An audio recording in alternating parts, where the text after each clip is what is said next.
Hello, my YouTube friends. I am in the shower to give you some advice on rotator cuff recovery surgery solo. I live alone.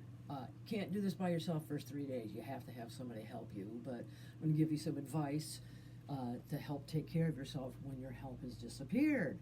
First thing, make sure you have something healthy to eat, protein drinks, anything you can on hand. I am a type 2 diabetic and I pretty much don't eat anything out of a box or a can.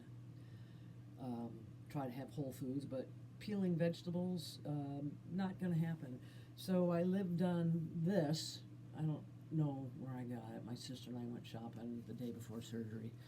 And then I have another one, Ensure Max. It's got 30 grams of protein.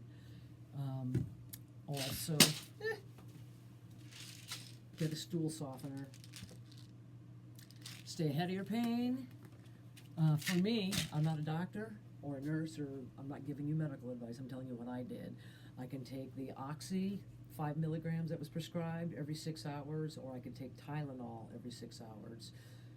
I was okayed to take an Oxy and then 3 hours later take a Tylenol and then do an Oxy Tylenol back and forth until I went to bed at night. Ice, ice, ice, ice, ice. Stay on your ice the first 3 days. You have to. And keep it going all the time. Next order of business, when you're taking care of yourself, get an electric toothbrush. Mine is my dominant arm. So when you're taking a shower, make sure you have one of these. And one of these. Another piece of advice, make your bed. Get clean sheets and everything in your bed before you have surgery. You're going to be spending time in it. I don't have the luxury of a recliner or a bed that goes up and down, but I have lots of pillows. I surround myself with pillows and rolled up towels and try to stay as comfortable as possible. Don't move. Don't be around people that stress you out. I chose not to engage. I'm a hermit anyways. I like to be alone. But don't be around people that stress you out. Ask for help. This was the most vulnerable I've ever been in my whole life, and I'm not really good at doing that, but I have to ask for help. I have wonderful friends, and they've offered to come by and bring me food and take me shopping. I was cleared to drive. Can't leave without my sling, though. I don't want to drive. I have a vintage Tahoe. Some of you may have even seen my starter replacement that I did for Hurricane Helene. I have this knack for holidays and hurricanes. Anyways, ask for help. Prepare.